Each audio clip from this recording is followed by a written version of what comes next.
Ladies and gentlemen, we are reconvening the Budget Committee for Clackamas County for our third day. And we will hear in just a very few moments from the Sheriff's Office and then Community Corrections. So I want to mention that on your agendas, you will see a 2-hour block of time, and that includes Community Corrections. So what I'm going to do is do an hour and a half time for the Sheriff's Office, which would include the Q&A, from the committee to the Sheriff's Office, and then reserve the last 30 minutes of that for the presentation from Community Corrections, so that we have half the time for presentation and half the time for questions and answers from the committee. Does that sound right to everybody? So we've got an hour and a half for the Sheriff's Office, so about 45 minutes for your presentation, or less would be great. And then the rest of the time for the questions from the committee. Thank you. Madam Chair. Yes, sir. And Mr. Feely, you are first to speak because you have a request. Thank you. One of my issues on the list was to review what the Sheriff's Office did. I think it was 2 years ago. Captain Rhodes put some analysis together at the Budget Committee's request on shift schedules and those factors that drive overtime. And I know this has been an issue all my 3 years on the Budget Committee. Yes. So I would like the sheriff to include that analysis in his presentation. I couldn't find my copy of it. Staff couldn't find it. The Captain Rhodes kept a copy, and they have it. So, Oh, very good. thank you. Thank you. Thank you very much. Sheriff Roberts, thank you for being here today, and thank you for having so many of your officers and staff here today, too. We really appreciate that. So we'll turn it over to you. Great, thanks, Wilda Parks. Well, good afternoon to the Budget Committee, the Board of County Commissioners, Finance, and Gary. I wanted to say, Gary, it has been a true honor to work with Gary. I want to just say compliment the board on selection of the county administrator. I know he is working diligently to address many issues, and just want to start off by my personal thanks to Gary and the hard work that he's doing. So thank you, Gary. And I want to make sure that everyone's microphone is on over there and up here on the table, so the bright light should be Yes. on. And we're finding also that it is necessary to speak a little closer right to the microphone, so if you each could do that, it's appreciated. Thank you. All right. And again, my name is Craig Roberts, Sheriff with Clackamas County, and I'll have the rest of the staff up here introduce themselves, so I'll start over here. Hi, I'm Angela Brandenburg, Undersheriff with Clackamas County. I'm Jenna Morrison. I'm the Chief Deputy. Good afternoon, Nancy Artman, Finance Manager. And I also want to start off by thanking our staff, many in the room here today, and our new administrative leadership team up here that have all been working incredibly hard to put together a lot of information. Our goal is to be able to really have dialogue to answer questions that any of you have. And if we don't have the answer today, we'll get it and come back, and happy to get that to you. So before really going into some details, I thought I might just go through and highlight some accomplishments and challenges that that we're kind of continuing to face before we really dive into kind of the whole outline of the budget. But one of the things that I have to say and is very exciting for the Sheriff's Office is we're right now at basically full staffing. We're going to kind of go into more details about that this afternoon, which is really an incredible accomplishment. As you're aware, we were given the direction to go forward and get to full staffing. I know that many folks didn't think we could do it. I can tell you that in the surrounding metro area and beyond, it is a big challenge. You know, Portland's well over 100 down, Washington County's down substantially, and for us to be where we're at was really an incredible task and a strategy to get there. Seated in the room's Jenny Helm. She led the team effort to make this happen. And one of the most important things to really highlight in accomplishing this task is that not only was it an amazing job by Jenny, but it's important to remember that we did not want to lower our standards for hiring only the best. And when sometimes people think, oh, you're full staffing, how did you get there? what I want you to know is that, to give you an idea, out of every 100 applicants, we take 2 to 4 of those applicants out of every 100. So that's about a 96% failure rate for people that apply. So I'm fully confident, based on the numbers and what we're looking at, is we really do only take the very best that are here. I think as we talk about these new employees and where we're at, it's important to remember, and we've talked about this before, having newly hired staff, there's still a lot of training that takes place by the time they're hired, 18 months, even 2 years, kind of getting all those folks up to train, working on their own, and being able to respond to calls. I also wanted to kind of talk about community corrections, which I'm very proud of this team at community corrections. I know there were some comments made that it's overrated. I just want to say that the community corrections staff is absolutely, without a doubt, an amazing program with incredible staff. We have ongoing groups and individuals visit our CSAP program, the transition center that come from around the state and outside the state of Oregon. And it's really because of our approach to addiction and mental illness. And I couldn't be more proud of the people on that program and the staff that work there. And I think it's a testament that NBC Lester Holt came to visit our program out of all the programs in the country you could go to. I mean, looking at ours is because it is considered that staff is a leader in the field in addressing drug and alcohol addiction as well as mental health. One of the other really highlights, and you might go see this, I'm hoping you see this every day, is our neighborhood livability project. And to me, it is absolutely critical what we do to keep Clackamas County safe and clean. And when people come into our county, I want them to have the wow factor of this is an incredibly clean county. I won't go into the details of going to the north, but I think it's easy to see the graffiti and the issues, and to me that really says a lot from tourists and everybody else. So just to give you an idea, our deputies, along with code enforcement, Sarah McClure, our crime prevention, county council, and this entire team has been really doing an amazing job cleaning up areas that impact our community. The program, I want to remind you, started in 2015.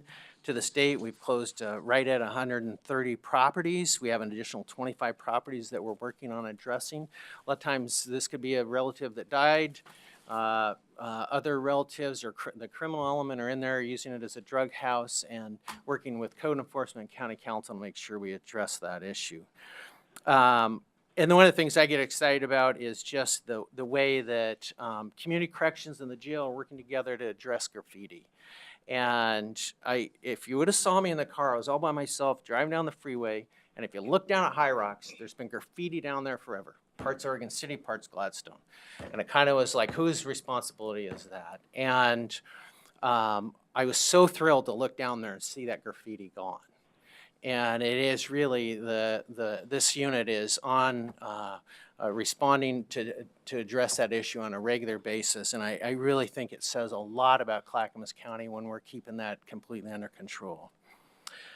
One of the things that I want to talk a little bit about too is where we're excited about on the jail medical beds.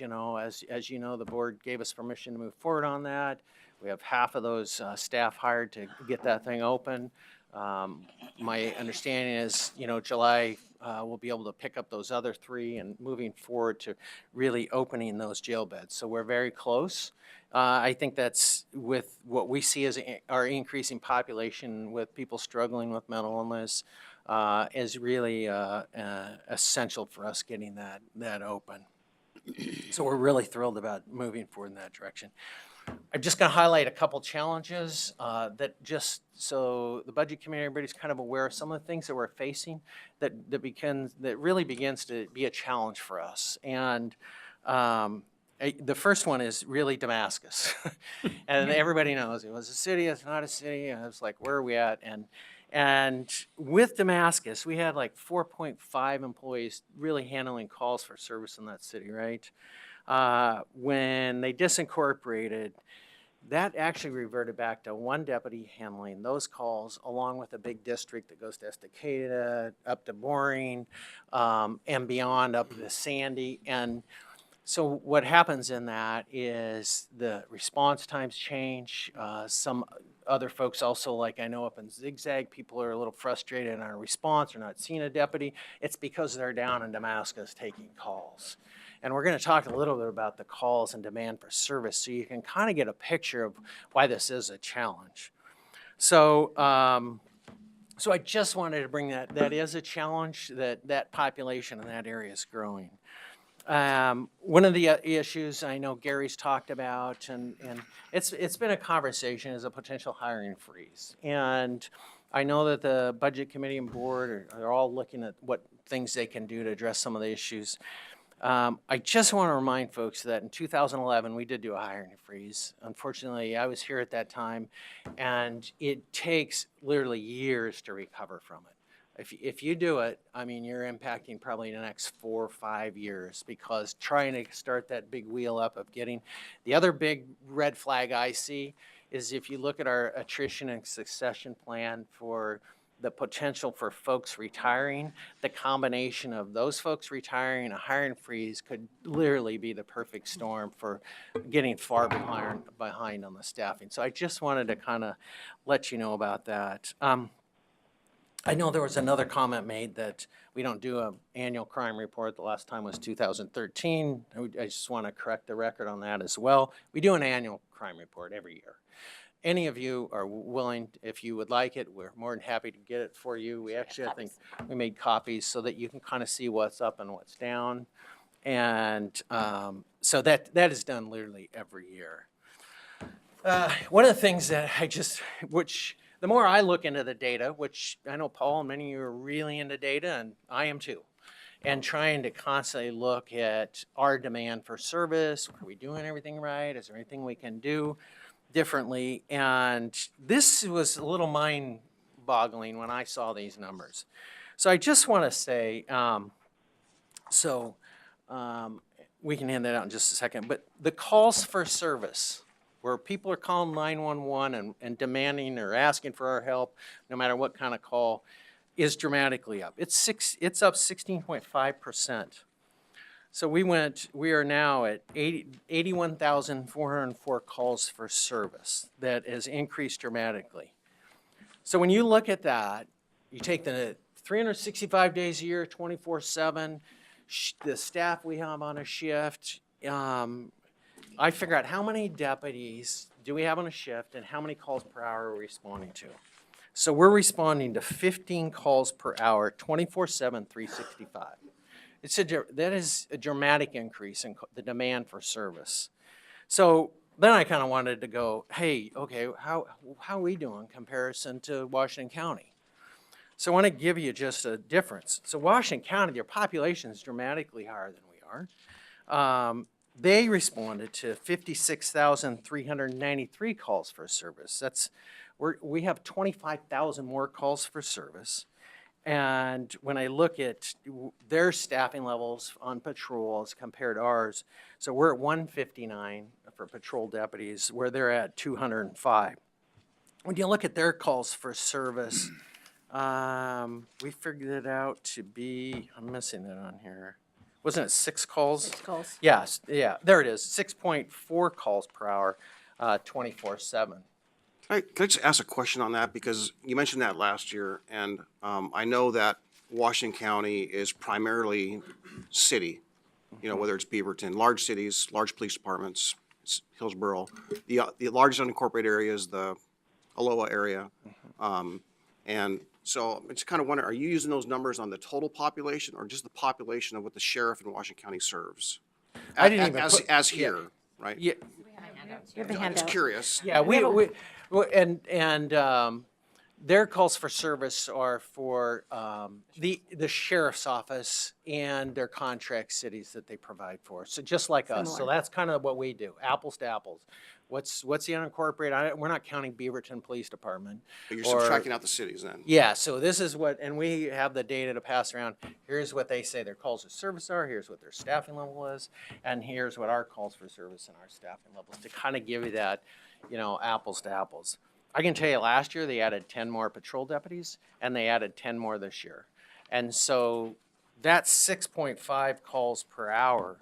I can see it dramatically dropping per deputy, probably even in half from that. And so what I want you to be aware of is that your Clackamas County deputies are doing an amazing job. They're taking a lot of calls for service, and they're responding to a lot. On the flip side of the coin, I want to tell you what that impact does is self-initiated activity drops. So as you look at Washington County's report, you'll see they have a lot more self-initiated activity, and that's where they're not responding to calls for service. They're doing more police work, where a lot of times we're just here, there, and wherever. So when you see our calls for service increase, you also saw our self-initiated activity drops, and it's just meaning that we don't have time to do some of those other things we might typically do based on the staffing. So overall, I just want to say, we're really pleased where we're at. We do have some challenges coming at us. I think the homeless issue is a challenge for all of us. I think it's going to take a coordinated effort amongst us and H3S and everybody addressing that. I don't have somebody assigned full-time as a homeless liaison. We, through Transition Center, obviously work with a lot of homeless issues, along with the whole mental health population that is really becoming more and more of a challenge for us. So with that, I want to turn it over to Jenna, and Jenna's been working diligently on this and kind of go through some of the stuff, and we're going to kind of shift around a little bit here. So Jenna? So, good afternoon. The sheriff has kind of been alluding to this report that we have a copy of for you. What we did was, and we did this back in 2015, and so we updated it for 2018. Instead of going through the slides and kind of giving you a blurb about what the sheriff's office does, we put together more of a, comprehensive, this is what we did in 2018. So as that goes around, I'll kind of give you a moment to digest that. But some of the things on the front that you'll see is our calls for service, and then we have our 2017 calls for service. So, for example, in 2017, we had almost 70,000 calls for service, and then in 2018, we had 81,000 calls for service. And like the sheriff mentioned, our self-initiated activities went down, but that's because our calls for service went up.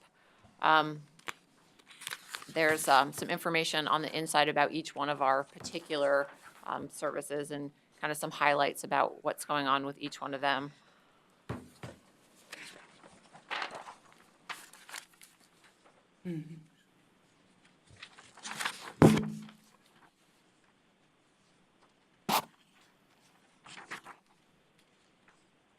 And there's an overall breakdown of how many personnel are in each program. So when I look at this versus this, the crime history rate, it shows a decrease in crimes in every crime area. But this one says there's a 12% increase in major crimes. What are you looking at? This chart, and I'm looking at all crimes. Page is that? Is that the slide? Yeah. No, this is the handout, crime rate. The 18, okay, great. These are major crimes. Looking at that, and it shows a decrease, a slight bump in 2018, but a decrease in crime. And this says there's a 12% increase, so it's in major crimes. And so I guess the difference is major crimes have gotten worse, other crimes have gone down, which is not what the DA said when he presented. He said he says statistically, crimes are down nationwide, but he didn't know why. And I think community corrections is why, frankly, but. I didn't want to say that. Together next year. Just joking. Little humor. So I just want to point out that, if you look at all crimes, there was a decrease in 2017 and then an increase in 2018. So I think that's the And difference. that's what I mentioned, Yeah. but from 2014 to 2017, it's been a steady decline and then a kick up a little bit in 2018. Yeah, and so that's what this is. This is a comparison from year to year, so it's from 17 to 18. Yeah, I just also wanted to add is that auto theft has been on a dramatic increase. There were some legislative changes to help us kind of address They that. didn't do it, issue. though. I know, they were trying, yeah, so. They never do. So moving along, just our additional partnerships, they're obviously vital to what we do. I also, two of the ones that we have added back or have had with us are TriMet and Estacado, so I just wanted to point them out as well. So, just a question, on the non-emergency crimes, let's just say it's a car break-in, trespassing issue, something like that, and knowing that the calls, that sometimes you guys are tapped out, you guys are all over the place, and there's probably more calls coming in peak periods than there are that you can actually respond to. How do you measure those, the ones you actually don't respond to? Or unable to respond to, I guess? Well, we can actually, the community service officers that work basically the reception at our books building, they take walk-ins, and dispatch center can sometimes say, hey, if it's maybe there's no evidence potentially at a scene, so that you wouldn't necessarily need a deputy there, that they can make a assessment and refer that to what we call the desk, and then they start to try and make that phone call. So we can provide you some of the data on CSO calls, and that's like they have dramatically also increased in taking calls. I don't know if you have anything else on that. No, they have, but I mean, part of that challenge is to provide citizens with someone to talk to. So the district deputy may not be available to do that, but they'll get someone on the phone. And most folks want to, if there's no suspect information, just to at least get a case number so they can file a report with their insurance company. So that takes some of that weight off of the deputies who are out in that district. And we had talked about also about exploring the options for a online reporting form similar to what Portland has, to take some of that pressure off of our folks who are also, the calls stack up even for our community service officers. So how do you measure that? Do you have a stat on that? Because it seems though the people that have been reaching out lately are expressing that there hasn't been a response and so on. So I'm hearing more of it. I'm just kind of wondering how you gauge that doesn't actually have a physical response. Yes. Sorry. No. Not ready to sit, but I will. Yeah. Sorry, for those of you that don't know, I'm Shane Strangfield, Patrol Division Commander for the Sheriff's Office. So one of the things that does measure that is response time. So when this calls for service and that delayed response time that we can't get there, that is a measure that we do track as response time. And we track those in different categories of priority. So different priorities of call that are emergency calls, we track separately.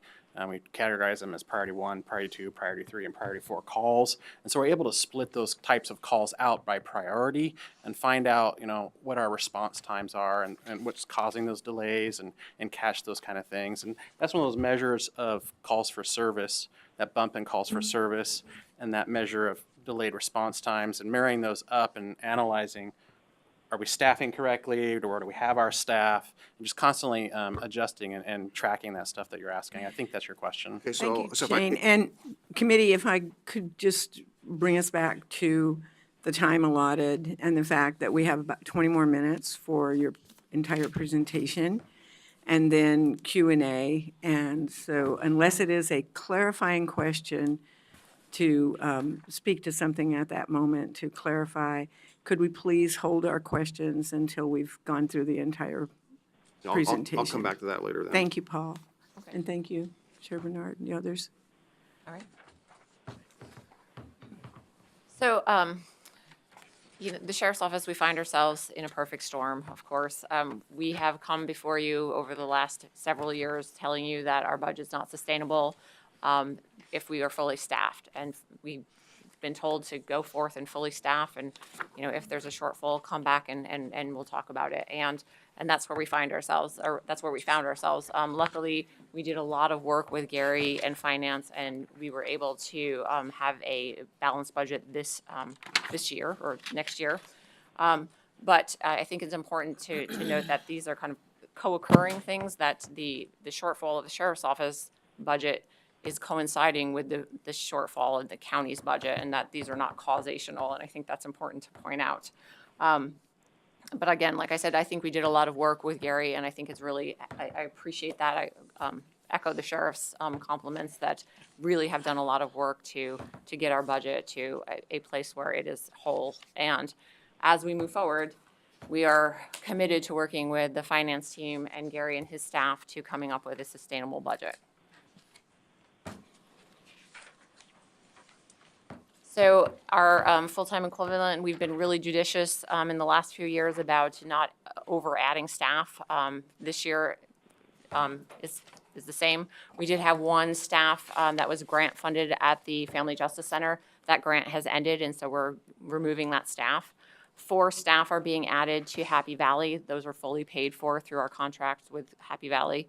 And we also have 1 deputy that's being added with the marijuana PLP money. This is a general breakdown of our budget. As you can imagine, the majority goes to the jail, and the other large part goes to patrol.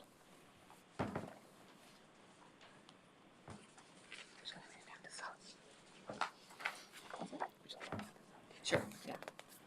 So we have a lot of handouts this budget committee period, because we really have a hard time trying to tell our story within the confines of the PowerPoint. So thank you for indulging us. We did go through the kind of reduction exercise. Obviously, we were in a shortfall to begin with. We did sit down with Gary and finance for the primary meeting, and we went line by line and found additional cuts that we could make. We cut almost over $500,000 from our budget, and we really, like I said, we went through line by line and really leaned it out, and were able to kind of get to our lowest number that we could come to. So our emerging issues, we continue to work with creating our managing for results plan. We've had a lot of changeover in the last year in our command staff. We had Marv in on Tuesday to work with us for a full day to really kind of realign our strategic plan so that we can move forward. We're looking forward to getting our budget into the plan as we move forward. Give it time when. So Gary has asked us to work towards, the end of the year. So we're working towards that with our budget hopefully being in for next year. That's our goal. All right, thanks. Like we've mentioned, we are at full staffing. We understand that, our budget's not sustainable, and we're committed to working with staff to make it so. The sheriff already mentioned that, hiring freeze is something that we're very concerned about. We have a lot of attrition in the next 5 years, and for us to stop hiring or stop our process would really have a devastating effect on us going forward. Our measures are kind of the measures that we've had for the last few years. Again, we're working on updating those with our strategic plan. Overall, they're, on par with what they have been over the last few years.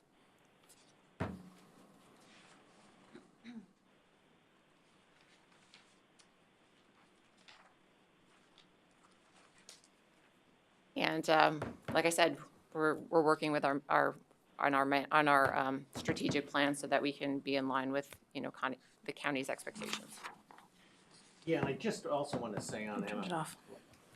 on MFR, I think Marv and Jeremy are great. And we have really taken what they've had to say and their recommendations to heart.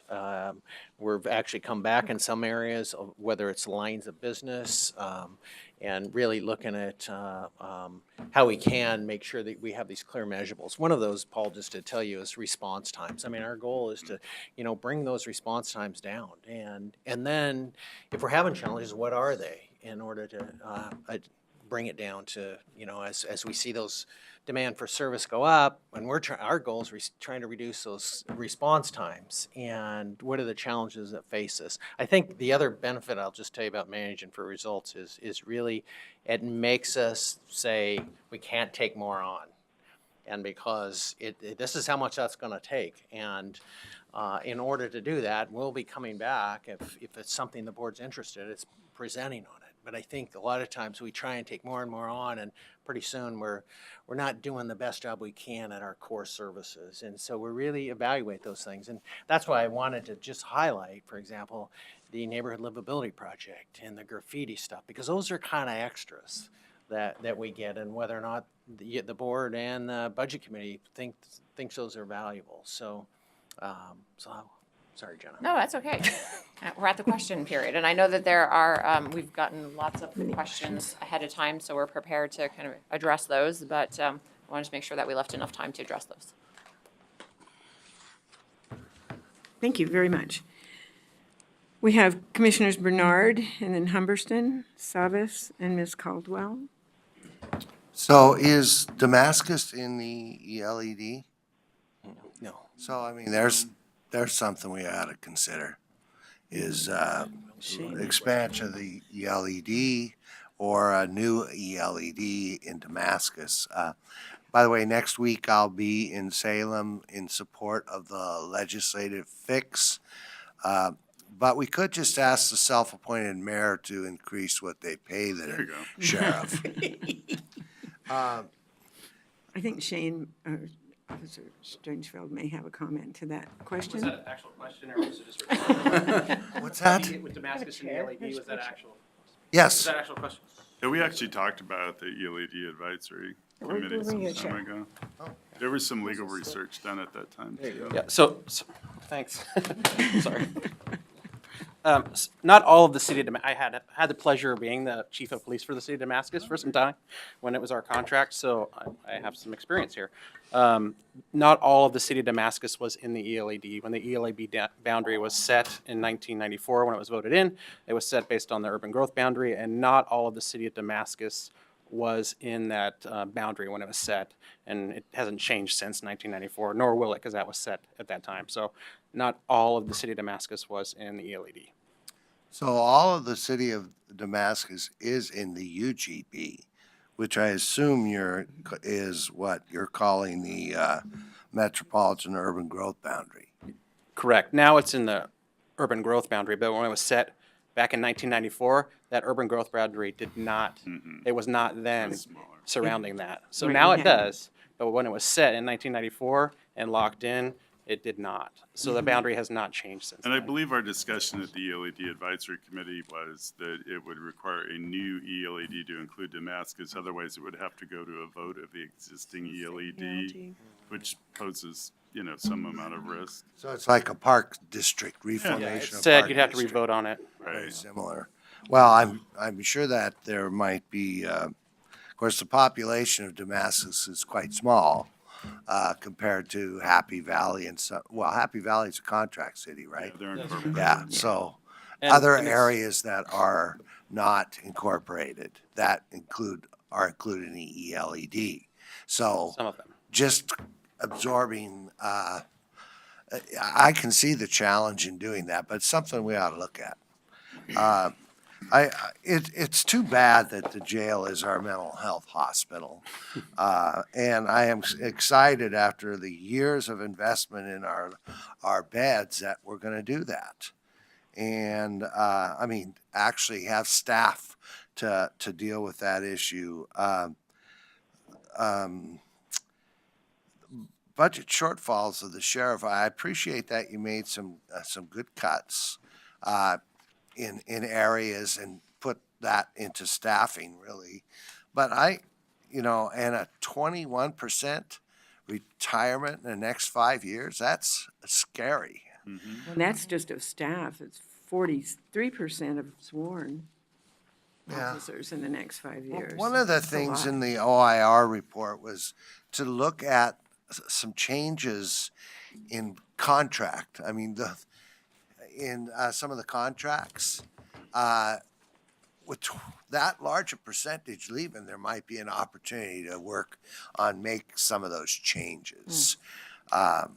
That's frank, some of those changes that were recommended, and I can't remember them off the top of my head, but that's the only thing that I can say with the OIR.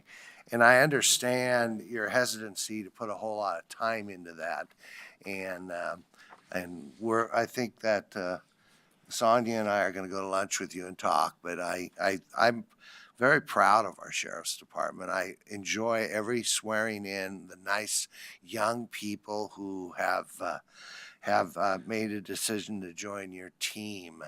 I also want to say community corrections is the best investment we could possibly make. I know Jenna knows that. Malcolm's liking You that know, too. putting people in jail or prison and just forgetting them and thinking they're going to come out better people is not going to happen. Our investments in mental health when somebody walks out of jail, they walk across the street. They're not walking down the 7-Eleven robbing it. They're getting connected. And that I think has been one of the best investments that you initiated. And I'm very proud of being, when I first got here 9-10 years ago, we met with folks in Washington County who had a very similar system, sort of. And that's what they thought we should do. And at the time, we couldn't possibly do that.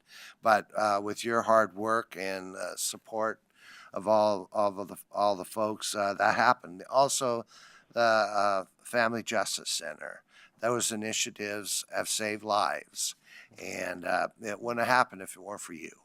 And those investments, I'm excited that we've set aside some land for future opportunities. And if you're not here someday because you decide to retire, we hope you'll participate in the discussions about growing that facility and providing the needed services that women and families need. So thank you very much. Thank you. Commissioner Humberston? Thank you, Madam Chair. I want to echo Chair Bernard's comments regarding the ELED. I think that's probably something that needs to be explored because just from the statistics you've shown us, I understand the tightness of resources. I get that. On a personal note, constituent services are important to me, and I'm sure they are to you. And on numerous occasions, I've had to contact you and your offices regarding neighborhood livability issues in Colton, south of Canby.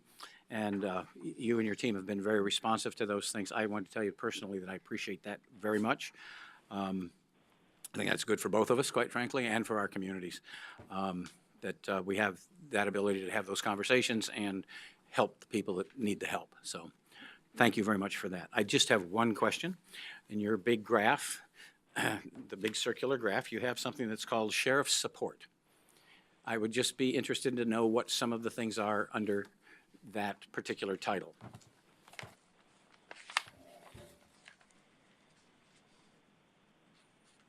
Are you referring to this graph? I believe that's it. There was like 20-something%. It's 9%. Not, and is that the one? Maybe it's a different one. Is it in their handout or in the? Maybe it's in the handout. Let me look. No, it's not that one. Here it is. Oh, it is 9%. I'm sorry. But anyway, I still would be interested in Used to be really good stuff. what that consists of. It's kind of a generic term, so Yes. help me out a little. So Commissioner, that includes a lot of different activities for the sheriff's office. It's our support services, which is recruitment, hiring, training. Also under that is records. And we, interestingly enough, include the Public Safety Training Center as part of that. Or is it? No, that is. Thank you. I don't want to misspeak. So it's a lot of different functions under one umbrella. Okay. And I that's- can tell you, with MFR, it's going to be, we're working on making things more. Putting that out so yeah. that, okay. Thank you. Appreciate it. Okay, thank you very much. Commissioner Savas? Yeah, just to quickly go back where I left off on the question. So the 81,000 rough calls for service. Is there a statistic you have that divides out the ones that are responded to versus the ones that are not physically responded to? Meaning, basically, an officer, a patrol officer going out to site, property crime, which, do you break those out? No, but we could, probably, if we looked at And response time. you might as well stay up here. Yeah, they have one up there, and they even put a microphone there for him. I don't know the specific number to tell you right now. We could certainly look up that information and find out if we're breaking it out in the way that you're asking, and maybe we could have some dialogue to get exactly what you're asking for, because we do track what our CSOs take versus what our deputies do, but maybe you're asking what our deputies could have responded to and don't respond to. Well, yeah, because I think what I heard was that in some cases, you take a call with your operator or your staff person in the office, and that's the response, and you encourage them to submit a report and give them a case number, but there's never a physical officer showing up. So, but that's counting in the calls for service. It could, So- yes. I would ask that. Well, yeah, okay. So And it's- I would imagine from a analytical standpoint for your operations, you would track out what you're actually responding to in calls. Versus, The yeah, physical response where you drive out to the site, you have a constituent, you're on site yeah. responding. Well, I'll have to get back to you with that number. I'll have to look into that, see if we broke that out the way you're asking, but we can. Yeah. Okay, thank you. So, Craig, I heard your comments about the hiring freeze. Oh, it's kind of distracting, so I'll just wait for. Excuse me, committee members. Sorry. It's difficult with two. No, I know, committees. sorry. It kind of drowns out, so. So last year, we were here, having a kind of difficult discussion, and I think the way it was presented, with regards to the comments, as far as long-range funding, how we close the gap. And the trends, were that we knew we had a revenue gap, with the expenditures were outpacing.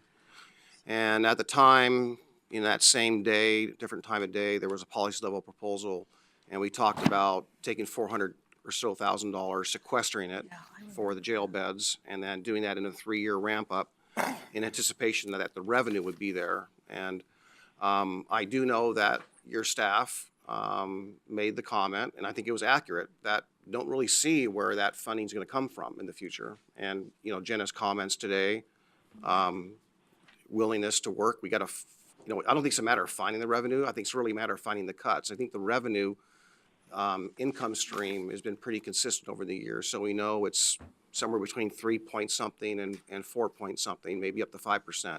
So that's not going to change a whole lot. So in reality, absent either a new levy or something like that, there's not a matter of really finding a whole lot of revenue without making a whole lot of cuts in other departments. So the board ultimately chose, or this budget committee ultimately chose to authorize you, instead of sequestering the money, just to go ahead and start filling positions three or six at a time per year. I think that's what it is. And I was raising, not just your department, but through that whole budget cycle last year, raising the issue about the charts and the trends, and red everywhere, red being expenditures, and the blue being far below the expenditures being, really the revenue base. So this delta, we call it the jaws of death, right? Getting bigger. And as time goes, unfortunately, I think every government is almost facing this, is that those jaws of death are affecting all of us. And so every year that goes by, it gets worse and worse. It doesn't get better. And I think that the comments of the previous administrator and the finance director at the time were, I'm 100% certain, 110% certain we can do this. We can do this. And not anyone's fault up at the table, believe me. But I had my reservations. And today we find ourselves that, I think maybe the alarm bells are drawing the attention to the red flags or the red lines last year are now ringing true. I mean, it's vividly evident, especially when you look at tab 18 on the very last page, page 8. The $99 million, $99,797,000 $100,000 compared to, that's the budget, compared to the year end before of 91 million. That's an $8 million delta, and as is contained in the administrator's budget, a 5.5 million one-time funding, which we have historically never done. Just because I mean, it's unprecedented. Not your fault, not signing fault, but how do we cope with that? And I don't see things getting better. I know that some of us were hopeful that it was gonna be better, but I think the current forecast, and Craig, you and I met 3 weeks ago, had a great conversation with Jenna as well, had a great conversation. Though it wasn't about budget, it was about really long-term funding, how we solve what I foresee as really a crisis in public safety. You know, that was the goal of the meeting, but we did, have, you shared some of your concerns about the budget, and we talked about this. So I'm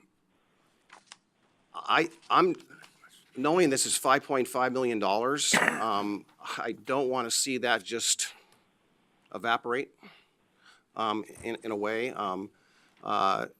How do we make the best use of that $5.5 million going forward? Or what can we do in adjustments to ease that pain going into next year? And, I really believe that ideally we don't lay off any sworn officers, but I guess we need to find the cuts everywhere, and that means internally as well. And I just don't know if you have any insights, Jenna, from our conversation we had a few weeks ago with the sheriff, if you have any insights and ways that we can capture some of those savings now, because the more we do today, frankly, the less pain there is in the future, and those dollars just aren't lost. They're, $5.5 million of taxpayer money, one-time funding. That's just one department. We have a couple other departments. We're doing one-time funding, different patch. So we have cuts everywhere. But you have the largest budget, so you have the largest impacts. So I'm just anxious to hear from your projections what you think is a solution. I mean, we've honestly been looking really hard at the overall county budget, trying to figure out where things are at. And as you know, we were trying to look at here's the revenue and here's the expenditures. And where is that gap and what's causing it? And we talked with finance. There's a couple areas they had talked about. And I honestly turned to Jenna. I said, can you dig into this? And so she really did try and do a lot of questions and when we looked at it, it's seeing it's positions that have been added, and so that is contributing. And Jenna, maybe I'll let you talk more about it because I asked you to follow up on that. Right, so, I mean, what we did was I think everyone's asking the same question, is how did we get here? And I don't mean us, the sheriff's office, because I think we know how we got here. We've been telling you that we were gonna be here. I mean, the county as a whole. And so I think that, we've been, in a positive revenue kind of, like you said, it's 110% sure that we're gonna have these positions funded. And I don't think it's just these positions. I think that, over the last 4 years, there's been 161 positions added to the county budget. That's a lot of money. To be fair, some of those are probably grant funded. We tried to get that information, but kind of with short notice, we weren't able to kind of ferret all that out. But we think as the sheriff's office that we haven't necessarily been the driving factor in that. We've only added 7 of those positions that weren't funded through other revenue streams. So, that's what I can speak to what we're doing, but I do believe that the county as a whole has been on a hiring has been hiring a lot. And it's not because we don't need positions. We all know that we can look at, the demands of managing for results, for example. We want more data. We want to know, we want to be lean, and we want to know why we're doing what we're doing. Well, with the current staff that we have, that's not necessarily what we've done in the past. So we need to have different people to be able to get us different information. As trends change, as technology changes, we have to have people that are equipped to be able to do the jobs that we're asking them to do. So I understand why, but I believe that is one of the biggest contributing factors, is that the county as a whole has been adding positions. But that's from what I can see. And I think, like I said, I think we're all asking ourselves, how did we get here? Right. And I think, really in your realm of the sheriff's office, I think, your focus rightfully should be the sheriff's office, and that's a big chunk. And I'm just looking at a difference right now between the 2 years of $8-something million. And it looks like on the FTE side, it's about 15 positions that were unfilled that are now filled. Right. And which maybe comes up to, at best, what, $2 million or so. But there's still a bigger gap there, because at about $100,000 fully loaded or more, a little bit more, that adds up to a significant amount of money. And again, you heard the administrator last year say 110% several times, and my colleagues and people around the table, I think, wanted to, I wanted to believe it. I mean, but my gut told me down to the core it wasn't there. Right. And I've been raising that flag for a long time, but we've got to solve this. And so when we add a lot of positions and we don't have the resources to do it, that's a recipe for where we are. And that's call it what you want to call it, but now we got to make cuts. And that's not where we thought we would be. Right. Some of us around this table. Right. I agree. Okay. So as I mentioned on Tuesday, temp positions and overtime. I really thought 2 or 3 years ago when we first talked about overtime, you rightfully said that it takes time to ramp up. You're training deputies. That means there will be overtime incurred, and it takes about 12 to 18 months to see reductions in that. So we've been adding staff. So I expected by now, here about 3 years later, to see a greater reduction in overtime. So that's one question. And the second one is the temporary employees. I was just looking at some of the dates and trying to get my arms around it, scratching for dollars. How do we find the cuts? And maybe you could speak to those two? So can I address the temporary employees first? So I think that, so we know the information that you have, and it's a little misleading. So we have some information ourselves. So the dates that you're looking at, those are dates of the initial hire. So some of these people, especially if you look at our background investigators, I think there's one in particular, it says his initial hire date was 1970. He hasn't been a temp since 1970. He was a deputy, he retired, and we've hired him back as a background investigator. So just to clarify that. So, and what we do have is we have a, what I think is a good list. So it's our temporary hires broken down with their average hours per week worked. So, for example, so we have 2 large groups of temporary employees. Our background investigators, which we need, and a majority of them are retired deputies and detectives. And we hire them back because they have the skills and they take very little training to just get on the job. But most of them work, all of them work under 20 hours a week. And we have a variety of them because sometimes we have 100 people, as the sheriff mentioned, in background, or, and we're ferreting through who's gonna make it and who's not. The other large population that we have of temporary employees is our range training officers, and those are the people that man the public safety training center. And they also, most of them average between 8 and there's one that's probably more part-time than the rest. They average, about 5 hours a week. So these are more, we think of them as more like how we run community service with part-time temporary employees, or, how the parks probably does some of their seasonal employees. The rest, some of them are a little misleading because some of them are reimbursed. So our reserve deputies are reimbursed through the Marine. Yeah. Yeah. Okay. Marine Board. Thank you. They're seasonal, yeah. So, like I said, some of them are reimbursed. Some of them also are short-term temporary employees, and there are a few in there that aren't, right? So we do have an eligibility aide. If you notice, she works on average about 19 hours a week, and that's the person that we hired at the jail to make sure that everyone that's in the jail before they leave is signed up for OHP. And we can't justify that as a regular position, but it's a need, and so we found a person that will do that. We have an on-call cook, so that person, we do have a cook on there that is a regular position, but it's an on-call position because you can't, when a cook calls in sick, we still have to feed everyone. We have our couriers, we have, like I said, there's a few positions in there that we do man with temporary employees. And some of them are short-term temporary employees, and some of them are a little bit longer term. Yeah, and I think that, many agencies have full-time background investigators for HR and hiring. And honestly, we just haven't been able to get there with staffing. And it's really been a core function to get more patrol deputies in the field than somebody in a background investigation. Would I love to have them full-time? Absolutely. I think would be more efficient in the backgrounds. It would be more expensive though. That's where even the legislature is moving forward with allowing even big counties to bring back retirees to work full-time, because they see there's just a dramatic need for law enforcement, and experienced law enforcement officers is a huge benefit. So these folks come with a trained, ready to go and do those. So to me, it is cost-effective that way.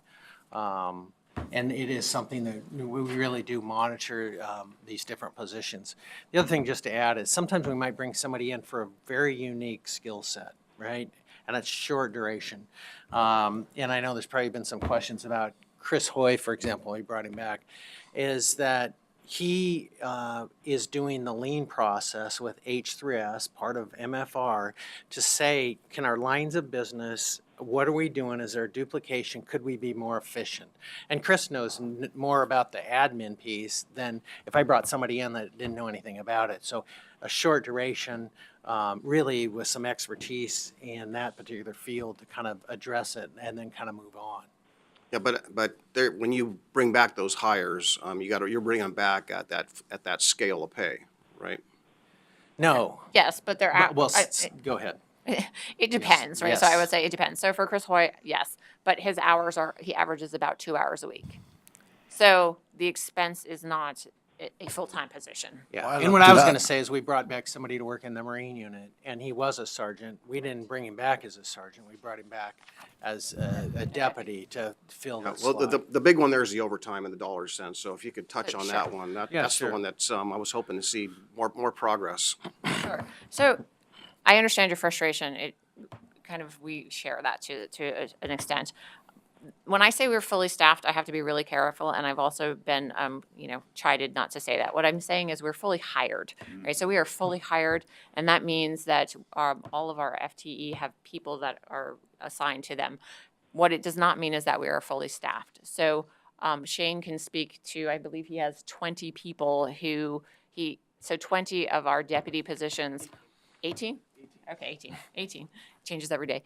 18 of our deputy positions have people assigned to them, but they can't do their job solo because they're in training for, the 18 months. Obviously, they're at different periods. But, and where I understand your frustration and where, I've had to wrap my own mind around it is that we're never at a point where we're good, right? So we constantly have people, getting off of training and going solo, and then we know we have 4 people retiring over here, so we are hiring.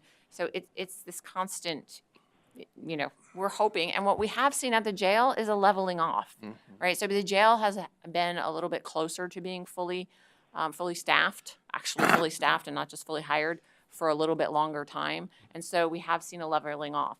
The overtime isn't going to go away, and that's because we have some examples of just how much one incident can cost. But we have training, which is a regular occurrence. We have we have in-service training, we have firearms training, we have defensive tactics, and we do our best to do some cost saving. Lee's done a great job with the jail as to putting a lot of training online so that people can do it while they're doing their job and it doesn't cost us overtime. But we also have, we have vacations, we have FMLA, we have all of those other things. The other thing I wanted to point out though is, and I don't know that this is reflected very well because I think we look sometimes at expense and we don't necessarily look at revenue. And so for 17-18, our overtime overall was about thank you. It's hard to look this way. $4.6 million.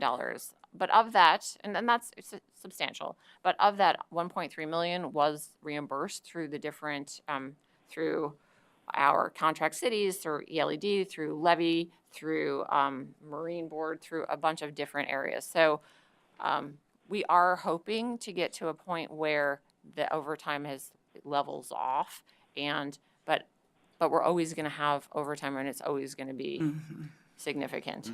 And to kind of Especially when you follow up have on it that, I agree 24/7. that, on the jail, we have a little better ability. On the patrol side, it is just because we're that emergency services operation and honestly can't predict a lot of things that come up. And I'll give you this just kind of as an analogy. As a supervisor in the field can get a 911 domestic violence call, say it's in Colton, and he has a deputy that's 15 minutes away, and he has a deputy that's 30 minutes away. So and his shift's over. at midnight, and it's just about that time, and so the supervisor is going to make a decision as like, go and respond. And we're much rather pay that overtime on those types of calls rather than say, hey, go home, you know, we're going to have to save some money here.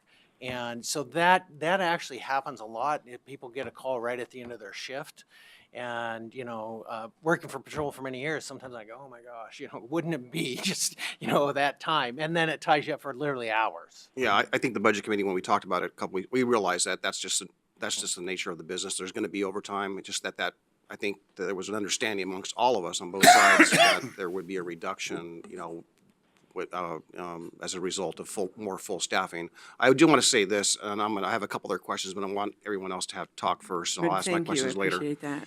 I do want to say you're spot on in identifying where the values are of this county, and that people want a safe, clean county and all the things you got, so you do. So I think you're really reflecting what the constituents out there really believe. The NLP project was a great tool, and at the right time, when the light rail thing opened, so it came in just wonderfully, and it was very effective, and I think I mentioned it last year, but I just wanted to give kudos to that.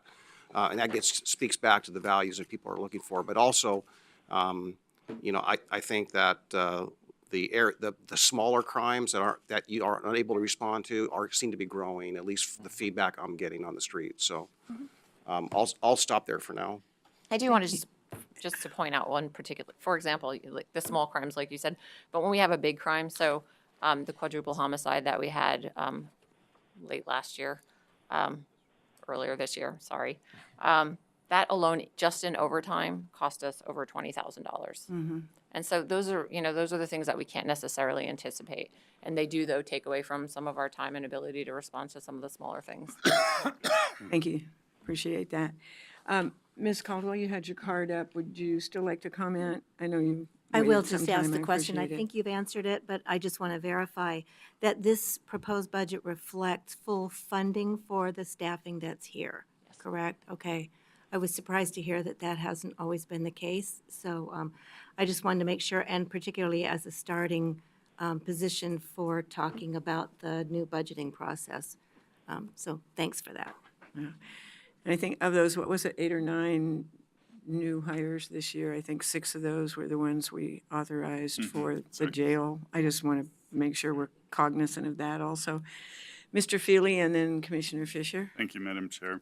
I want to echo the sheriff's concern about the hiring freeze, or at least his caution. I was the CFO of a 24/7 public safety organization for 13 years, and hiring was a very lengthy process, and we used to work with recruits prior to them even testing so they could pass our physical agility test and do well on the testing. So we were talking like a 2-year process, and anytime the larger organization had a hiring freeze or budget cuts, it just blew that out of the water, because we had worked with some of these individuals for months up to a year before. So and the other issue that I want to raise is that sometimes keeping a sworn position open can cost you even more money in overtime. So unless you actually reduce a deputy on the street level, you're going to pay somebody to come in off duty at a higher rate. So I know there's an exception process, and I'm not going to manage your hiring freeze, but just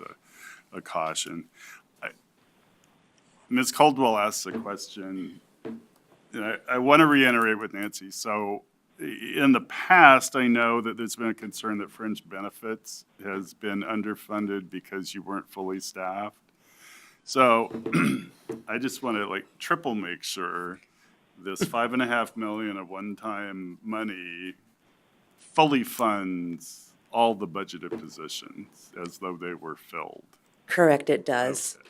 And just to clarify a bit, it's not a matter of not having received the funding for the positions. The funding for the positions were based on a formulary that's not really up to date with current cost. Okay. But because the revenue wasn't keeping pace with expense, we had to cut from fringe in order to balance our budget balance. because of I got it. less carryover. Okay. All right. And then, let's see, I think Commissioner Savas asked this, but I'm not sure. But I'm interested in the number of calls for service by type that where you do not dispatch a deputy. Just to get an idea of that, and maybe by area. I know it's different in the ELED where I live versus Mount Hood, where I have a recreational residence where, you know, it's thinly staffed at best. So if I could get that at some point. And then, I think that's a report that I believe they said they'd get together. yeah, I Probably just if you wanted to could get verify that it's the to same, right? Haley, and then she can get it out to all The of number of us. calls for service where a deputy is not dispatched, either the report's taken by phone or And geographically, I caller think you hangs said. up because they're frustrated. And by Maybe type? I did that, I don't know. By type and by type of geography. call. Which I think would give me the same answer. So that is really what I'm Yeah, I asking think it for. was a similar request. I just want to make sure. it Yeah, but was- it's another level of detail that'd be valuable. Okay. Yeah. Yeah. And then just, you know, as a member of the budget committee, I know there's $5.5 million of one-time in your budget. I don't know that that would be my priority if that gap was still existing in a year after this process, that would be the case, or that's where I would make the cut. Yeah. So I just want to state that. Because there wouldn't be any way to fill that going forward. Right. And then my last thing is a compliment. A year ago, when this group came before us, there was speculation that the sheriff didn't want to do MFR. And I asked him the question a year ago, and he said yes. So I'm really pleased you've gone through it, and I've heard from a variety of your folks that it's been a useful exercise. So thank you for that. And I am done. And just so you know, I've actually got the Sheriff's Association to do it as well. So it's been really kind of getting people to look at the priorities on the state too. So thank you. We have a couple of more folks with questions. I just want to have everybody be mindful of the time. We still have to hear from Community Corrections, and that is scheduled at 2:30 for a 30-minute time, which means 15 minutes of presentation and then 15 minutes of questions. So we have about 20 more minutes for the sheriff's office itself. And So, if I may, we do have, I do want to make sure that we have time to respond to Mr. Feely's question, so. okay. So we'll get these two comments or questions real quickly, and then we'll get to that. Does that sound fair? Okay, everybody's good with that? Okay, Commissioner Fisher and then Commissioner Schrader. Thank you. I can't think of anything that's more important than the safety of our community. And so what you do each and every day is of Health and safety absolute of our priority and community. fundamental and so incredibly critical and dangerous. So every day, our officers are out there. The stakes can be life or death. I don't need to tell you, we've seen it. And it's so incredibly important. With that, potential for liability, there are vulnerabilities possibly that could subject us to liability. Some things that I just am aware of, just to think of quickly, is our jail isn't ADA accessible in some ways, and that's potential liability for lawsuits. I'm just curious if you, and the reason why I asked this question, and I've been asking it a lot, is because I'm wanting this process to spearhead us, big picture, and looking towards the future. But where are our greatest vulnerabilities, and what are you doing currently now to minimize those or to mitigate those vulnerabilities when it comes to exposure to liability? What is connected to a resource? So what do we need to be thinking about when it comes to dollars that we need to invest to prevent our exposure to lawsuits? And just sort of that big picture view of where, and you mentioned some of the challenges, but you didn't talk specifically about vulnerability for, Yeah, I think that there's a number of things that we do. I think that, first of all, when there's litigation, you take a look at an after-action report and, what could we do different? Are there some things that oftentimes it comes down to training? And when I see, for example, across the United States, when I see somebody in a critical life-threatening situation act poorly, the first question I want to know is what kind of training they had. Because if you have a lack of training just in the military or anything else, in a crisis situation, you're going to do whatever comes best. And where our folks are trained, and if you look at our critical shootings that we've been involved in, they are making really good decisions. And so Another thing is not waiting till we might learn something from another agency that has had something happen and saying, hey, we want to get ahead of this. And you're right, medical ADA issues are huge issues in jails. We have a new contracted medical provider. We feel like the medical service is outstanding. And looking at that, some of the issues I see as a real challenge, that's why I will say that opening these medical beds is critical, is detoxing somebody is high risk. There's a lot of treatment facilities that won't even take people because they're such high risk, because they don't want that. Unfortunately, we're stuck with it. And a lot of times we're having to manage that really high-risk individual on withdrawals. And the other thing that we're really looking at, I mean, Washington County is moving forward with really with people with severe mental illness, forced medication, and having 2 doctors come in, because, I mean, we see somebody in a complete mental health crisis in our jail, and just think about that. I can't give him any medication if he doesn't agree to it. And that's a difficult place to be in. And so they're moving towards looking at doing that, and we're doing the same, because we want those people stabilized so that they can function. So I think it's looking at really what's happening around us locally, what's happening nationally on those high-risk liability issues. But I will say what I believe is absolutely critical is hiring the right people, train, and making sure that we're paying attention to, you know, what other things are coming at us. Credit to Angie, she's doing a complete evaluation of our training, looking at bringing people together as what is the priority for training, and it comes down to what's high risk. You know, one of the things that we just completed was de-escalation training, and that really making sure our staff is completely has the best education on people in mental health crisis, because that is one of the big issues we're facing. So I don't know if you want to add anything. So I hope that answered some of No. it. Well, I think it does, but I'm so glad you talked the way you did, just free flow exchange, because honestly, I can't see how we can cut. You know, we added one time only a 5.5. I just don't, I don't want us to put less resources because then I would think if there's less resources, then there'll be less, and then there could cascade into other issues if we can't focus on the training. We do have a very good record when it comes to police shootings. You know, we haven't seen the challenges that we read in the paper. And I can just tell you, we is so use less terrifying. lethal so much, you know, and that it has saved lives. And by ensuring that our folks are highly trained in that, and providing other resources that one of the requests was made for just some bulletproof shields for the frontline responders, you know, and that gives them that added extra protection where they can sometimes use less lethal. So some of those little things that I do think make the big difference in the end. Good, thank you. Commissioner Schrader and then Savas, we want to be sure, we've got 15 minutes left, we want to be sure we give time to that handout at the end, like 5 minutes for that, do you think, or? 7? All right, thank you, just being cognizant of time, thank you. So, okay, thank you. So I've known all of you a long time, and it's always been a delight to work with you. I remember when you were It's difficult. I remember when you were patrol deputy under sheriff, right?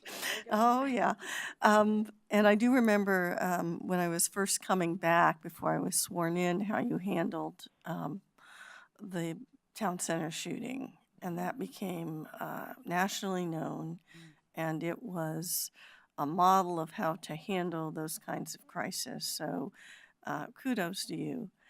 But I'm going to have to tell you my real worry.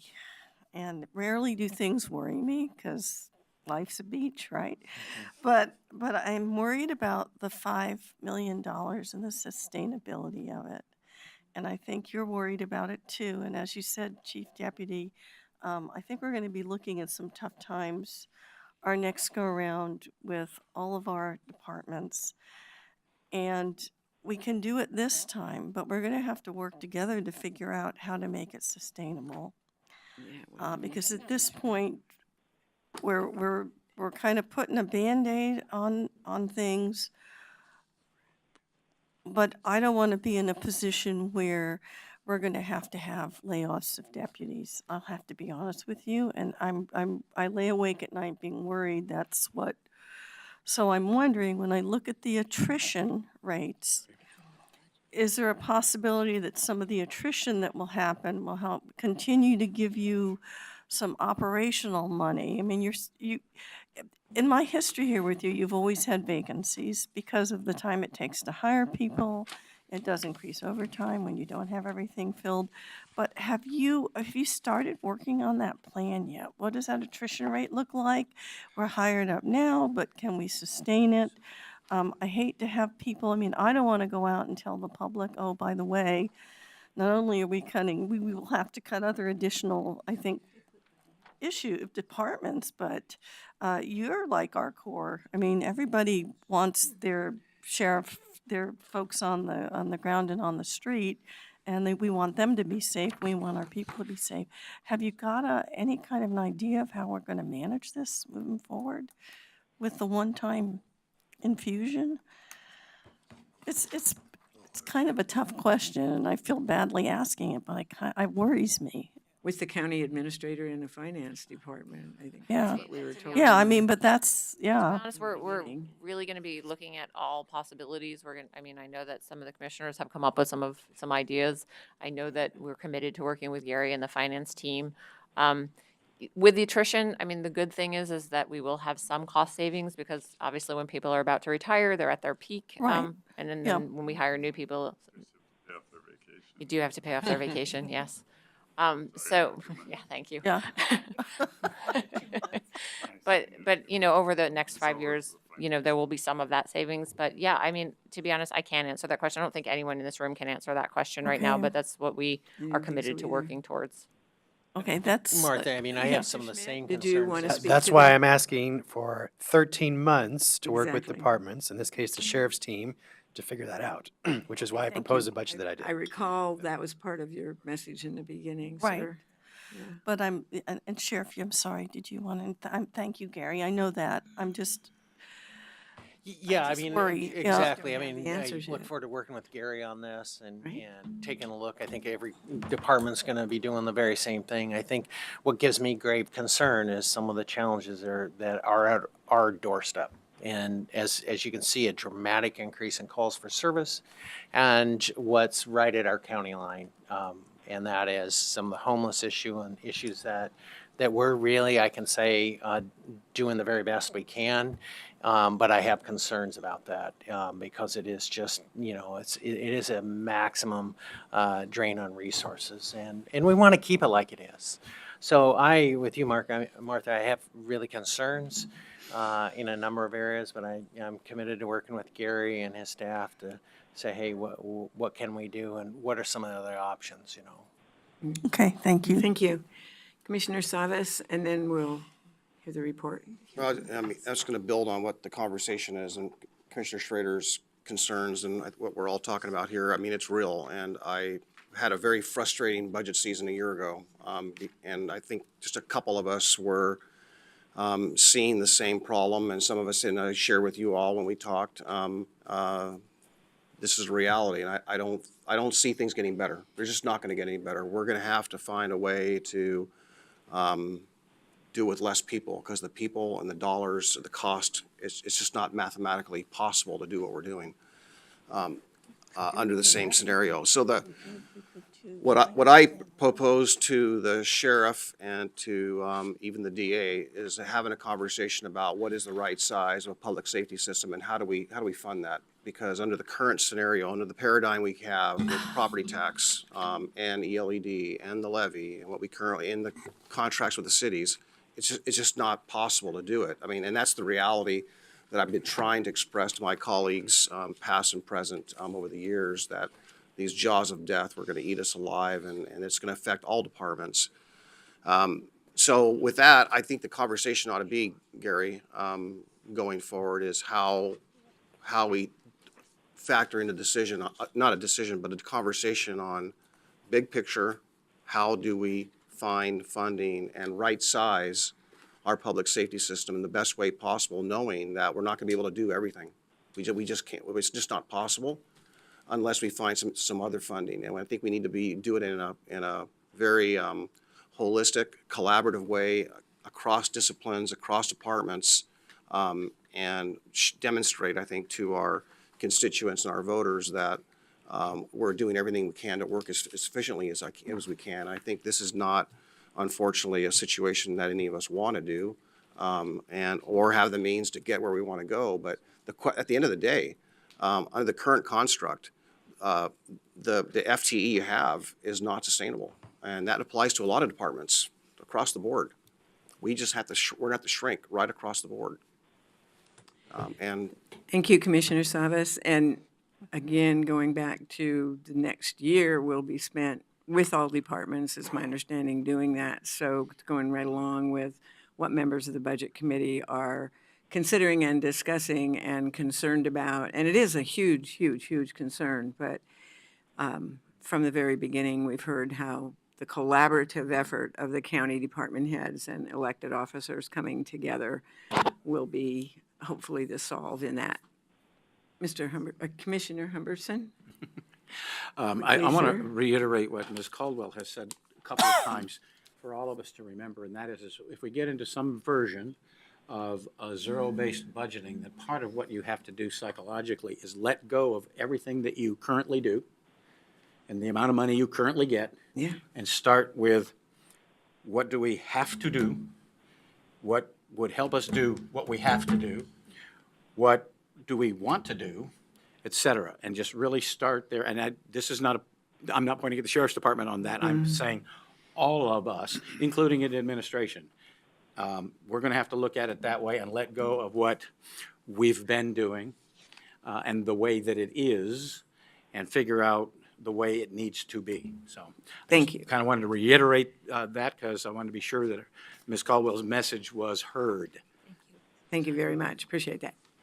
All right. Nancy and gentlemen. Thank you. Thank you.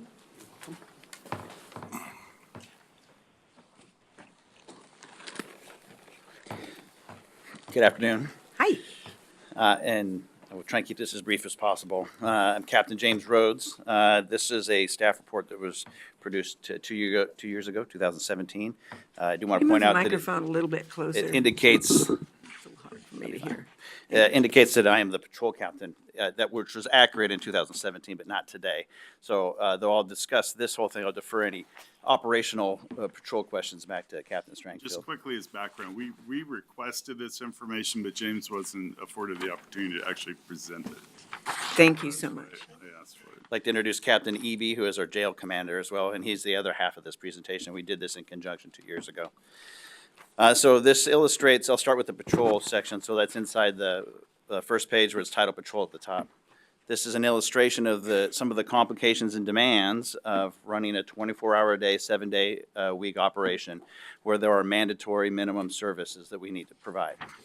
So at the bottom of that page, there is a Clackamas County Patrol District map. And you'll see on there, if you add up all those numbers, there's 10 patrol districts. So each district is defined as a geographical area. Some thought went into those districts. The size, both the geographical size, the population they're in, and the calls for service in a district kind of determine the boundaries and size of a district so that they could be manageable in segments. There's 10 districts that we would serve. Go ahead, ma'am. Point of clarity. So do we not do any patrol or send anybody into the U.S. forest area? So the East County car, which is the district that sits dead center in the map, Yeah. is collaterally responsible for the U.S. Forest Service. There are some contracts. I just noticed there wasn't any number in there. There so are I some thought I'd contract check. services. The U.S. Forest Service has some of their own law enforcement, and they do contract with us to provide some seasonal enforcement as well. Thank you. Yes? It just takes a very long time speaking from experience. It's a long drive. Yes. You know. So we have, there's 10 districts to staff. So if we now move up to the upper left section, it takes 4 deputies to staff a district in a 24-hour period.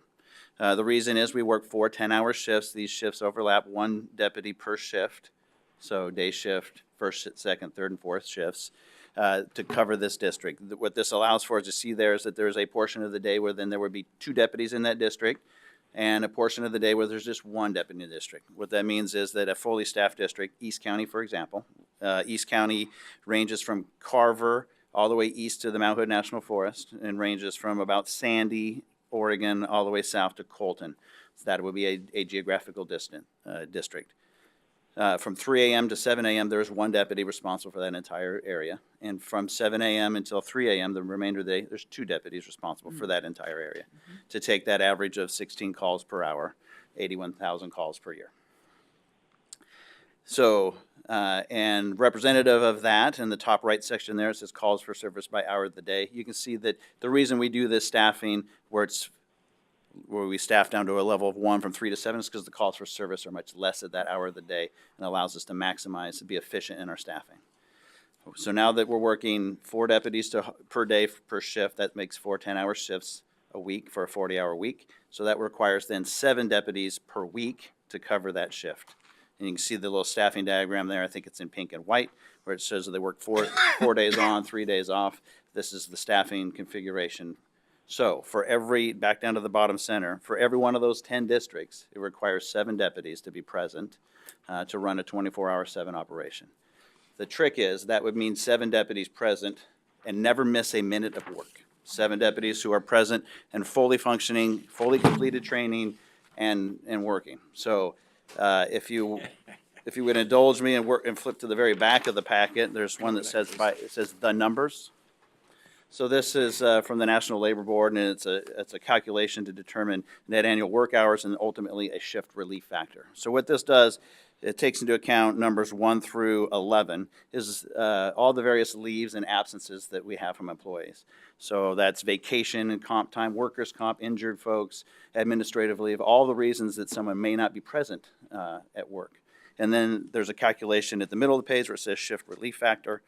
And you can see that if we work 10-hour shifts, like I'm explaining in patrol, that shift relief factor is 9.